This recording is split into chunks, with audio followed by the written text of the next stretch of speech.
estamos na quarta aula do primeiro módulo de como organizar o serviço de educação. E hoje nós vamos falar sobre o personagem da educação permanente, que é o profissional, né? Seja ele enfermeiro, seja quaisquer outros, tá? Então não se sinta acanhado, acanhada aí, se eu estou falando sobre enfermeiros, porque como vocês viram nas aulas passadas, a enfermagem ela compõe maior quantidade de recursos humanos de hospital. Então por isso que eu coloquei o enfermeiro aqui, tá? Bom, então nós vamos falar desse personagem, quais são as competências necessárias do enfermeiro educador, né? Né, tendo em vista, né, sendo enfermeiro ou não, mas faz parte do processo, né, de evolução da organização dos hospitais, a parte do aprendizado, né, como sendo um recurso importante para o exercício do profissional da área da saúde, sobretudo na enfermagem, que as atividades educativas permearam a formação do profissional enfermeiro, né? Do cuidar, do administrar, do educar. Então, isso fez parte. Há um tempo atrás, gente, nós não tínhamos a gente não tinha equipe multidisciplinar, né? Nós tínhamos somente o médico e a enfermagem. Então, isso acabou fazendo mais parte predominantemente na enfermagem. É claro que essa equipe multiprofissional ela vem sendo valorizada cada vez mais, vem contribuindo cada vez mais com o cuidado dos pacientes, mas ela ainda é recente, porque nos primórdios, né, do nascimento dos hospitais, da organização dos hospitais, era mesmo realmente duas categorias profissionais, o enfermeiro e o médico, né? E isso fez parte, por isso que a gente elegeu o enfermeiro para a gente colocar aqui, mas isso não desabona quaisquer profissionais que envolvam na parte de educação permanente. Até porque, quando a gente fala de treinamento e desenvolvimento, muitas vezes a gente encontra muitos materiais importantes e interessantes que permeiam aí nosso conhecimento, né, dos profissionais de recursos humanos, né? Bom, deixa eu só beber minha aguinha aqui, gente. Quando a gente fala em competência, a gente fala de um conjunto de habilidades, competências e atitudes, né, que a gente fala que é o chá, competências, habilidades e atitudes, né, que vão permear aí toda a questão de competência, né, que é a parte cognitiva, técnica, social, afetiva relacionada ao trabalho. Então, quando a gente fala dos objetivos da instituição, a pessoa que vai trabalhar com a educação, ela precisa ter competências para tal. Hoje em dia a gente fala de soft skills, hard skills, né, que são competências, né, que a gente divide aí em competências hard, que são aquelas da pessoa operacionalizar situações, né, que não dependem tanto da parte relacional. Então, por exemplo, ela operacionalizar um computador, ela ter habilidade com aplicativos, enfim, toda essa parte mais de tecnologias duras, né, que exige essas competências, a gente coloca e classifica como hard skills. Mas nós também temos a parte de soft skills, que são aquelas competências principalmente sociais, relacionais, que são fundamentais para o profissional de educação permanente ter, se apropriar, porque ele vai precisar muito, né, desse conhecimento soft skills. Ele precisa saber se relacionar com todos da equipe, com todas as pessoas, por ser um setor estratégico e dependente um dos outros, né? A gente depende da colaboração de outros setores, dos gestores, enfim, né? As skills de desenvolvimento, elas são divididas em 4, né? Então, a primeira fase é como que ocorre? Quando a pessoa, ela não sabe que ela não sabe. Aí aqui fala o quê? Incompetência inconsciente. Quando ela não sabe que ela não tem o conhecimento, né? E aí as coisas começam a se transformar a partir do momento que ela reconhece que ela não sabe. Aí a gente fala que ela está na segunda fase, que é a incompetência consciente, né? Em que ela reconhece que ela precisa aprender, né? E aí, quando ela aprende essa competência, ela começa a praticar, então ela faz o quê? Ela passa para a terceira fase, que é a competência consciente, quando ela já desenvolve-se bem e ela entende que ela desenvolve bem, até chegar ao ponto né, 4, ao passo 4, que a gente fala que é a competência inconsciente, que é quando ela já está tanto no automático que ela já desempenhou, já colocou, se incorporou aquele conhecimento à sua prática, né?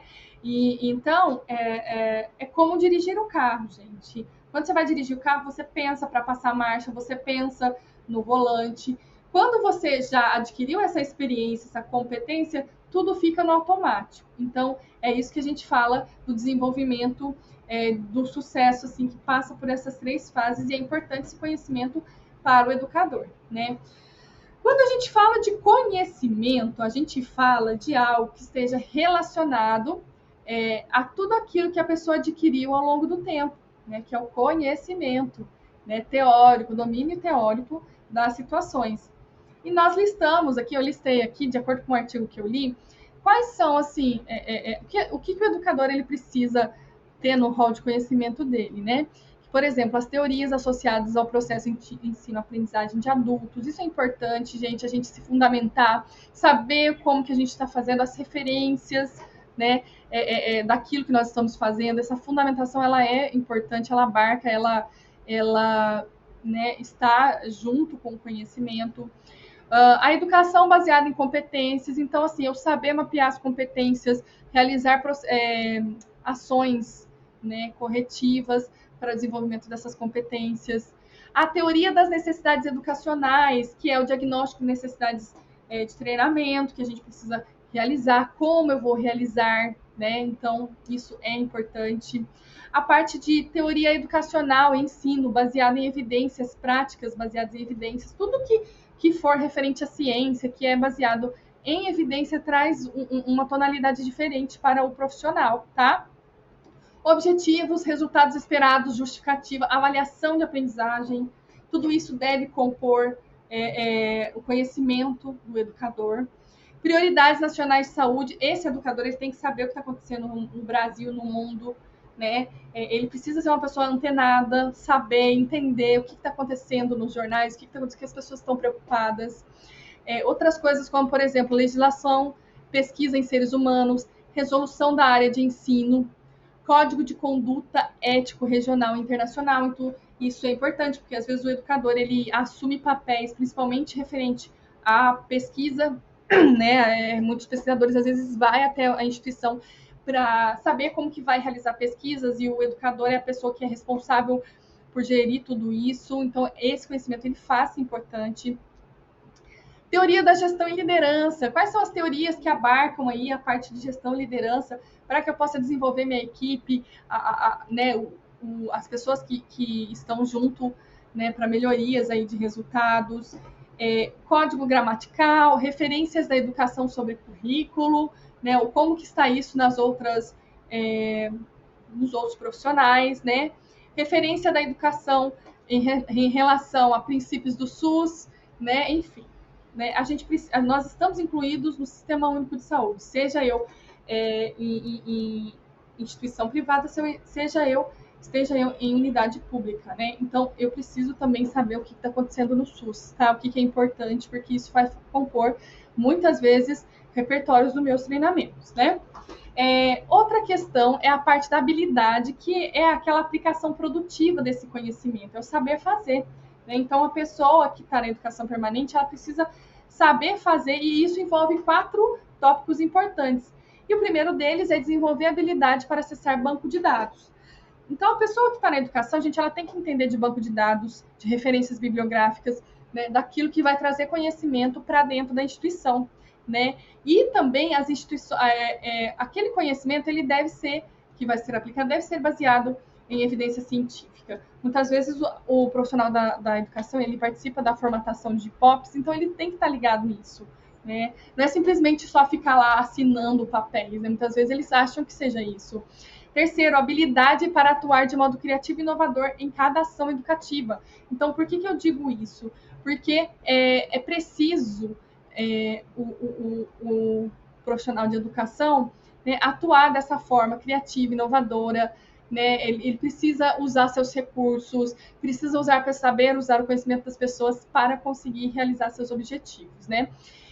habilidades gerenciais no processo de gestão de pessoas, no desenvolvimento de profissionais ou contratação. Então, muitas vezes o profissional da educação permanente precisa estar envolvido com a questão de gestão de pessoas, que vai ser fundamental para ele realizar aquilo que ele se propôs, que é estar na educação. Então, ele vai participar da parte de processos de contratação, de mapeamento de competências, de desenvolvimento. Então, ele tem que se apropriar, ele tem que gostar disso para conseguir aí desenvolver e também tornar esses profissionais cada vez mais capacitados para realizar um cuidado de excelência, né? Então, tem alguns afazeres aqui na parte de habilidades, por exemplo, utilização da tecnologia, né? Realizar uma abordagem educacional que reflita teoria e prática. Não adianta ser muito teórico, as pessoas precisam de coisas práticas, então esse entendimento e essa aplicação faz-se necessário. Aplicar resultados de pesquisa na prática, que é a contextualização, executar ações que estimulem a criatividade e inovação, descrever um plano de capacitação com variedade de métodos de ensino. Então, eu preciso me apropriar, eu preciso estar junto, eu preciso me interessar por aquilo, pelo meu setor, né? As pessoas hoje, principalmente o enfermeiro, tem muita dificuldade de se apropriar desses conhecimentos, ele tem muita dificuldade de valorizar o conhecimento que ele vai poder aplicar, né? Hoje em dia a enfermagem tem grande dificuldade, principalmente quando a gente fala de mentoria. Muitos profissionais não sabem o que é mentoria, não sabem o quanto é importante fazer mentoria com pessoas que entendem do seu processo, né? Hoje é uma tendência, né, das pessoas buscarem mais mentorias, principalmente referente a essa nova geração, né, que precisa do conhecimento da geração que nós estamos aí para poder realizar seu trabalho. Então, assim, mentoria, gente, por exemplo, se você é um profissional, busque mentorias. Mentorias são conhecimentos específicos que determinada pessoa vai estar te fornecendo, vai estar te formando. Assim, eu gosto muito de treinamentos, mas a mentoria ela traz um pouco mais especificamente de acordo com as suas dores, tá? Então, assim, só evoluindo, assim, achei que é importante abrir esse parênteses, né? Descrever um plano de capacitação com variedade de métodos de ensino, né? Então, como eu disse, realizar feedback, feed-up e feed-forward, precisa saber desses conceitos, buscar. Uma das coisas assim, eu fui numa formação de professores e uma das coisas que me chamou muita atenção é a questão da avaliação, que disseram que é uma das assim coisas mais difíceis que a gente tem como profissional, é fazer a avaliação corretamente. E eu achei aquilo muito interessante, porque realmente dar um feedback muitas vezes precisa de uma capacitação, né, de um mentor que possa te ajudar nessa questão aí de desenvolvimento de feedback. Que realmente traga resultado, né, gente? Porque muitas vezes dá o feedback só para cumprimento mesmo de papel e assinatura de ambas as partes, né? Pelo menos era isso o meu conceito quando eu comecei na enfermagem. A questão de escuta ativamente, né? Então, o profissional de enfermagem precisa usar essa parte de escuta para a sua profissionalização. Simular, problematizar de modo aplicável à prática, né? Então, trazer simulações realísticas, né, que realmente façam sentido. Criar, desenvolver e analisar instrumentos avaliativos de absorção, retenção, resultado. Na parte de atitude, são coisas que o profissional ele precisa apresentar para realmente se tornar uma referência na educação. O primeiro deles é amar o que faz, né? Entusiasmar-se pelo processo de ensino. Eu mesmo, quando ouço falar de processo de aprendizagem, eu fico, ai meu Deus, o que vai ser? E eu gosto muito, né? Reconhecer o interrelacionamento educador, aluno, profissional e equipe.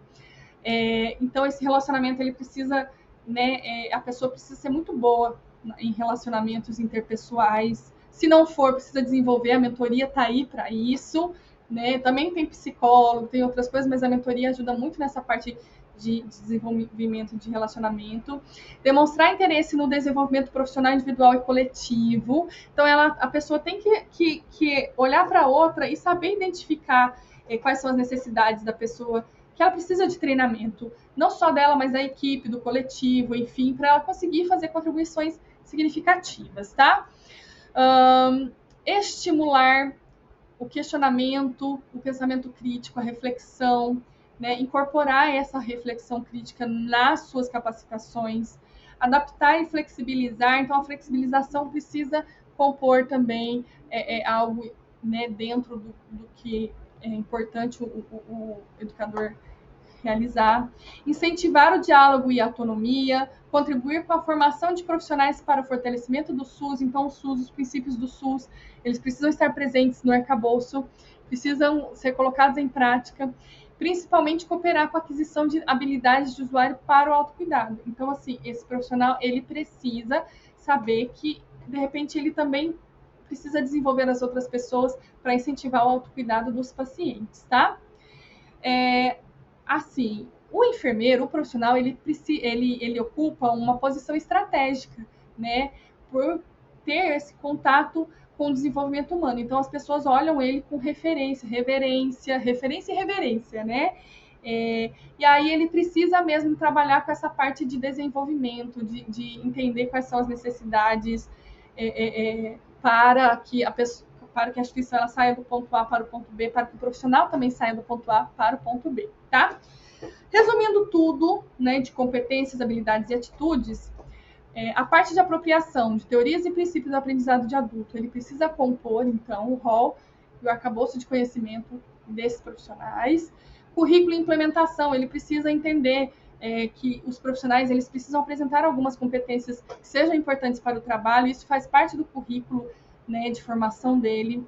Precisa entender de prática de enfermagem, mergulhar nesse mundo, né, que tem um profissional que não quer, eu não sou assistencial, mas também precisa se apropriar disso, precisa entender, né, porque senão não vai conseguir entender as dores das pessoas, as dificuldades para poder ajudá-las, né? Pesquisa e evidência, precisa saber sobre comunicação, colaboração e parceria, ter ética, princípios, profissionalismo, saber monitorar e avaliar, ter a parte de gestão e liderança bem forte, principalmente a advocacy, que é quando a pessoa ela tem a parte do lobby da educação muito presente e saber representar na instituição, né, na sociedade, né, porque querendo ou não, o profissional da educação ele tem esse destaque. Ter engajamento no fortalecimento dos princípios do SUS também compõe uma parte importante, né, que não pode ser deixada de lado pelo educador, tá? Então, esses foram os conhecimentos, então, referente à parte do personagem, né, da educação permanente. Eu espero você na próxima aula, então. Até mais, pessoal. Muito obrigada.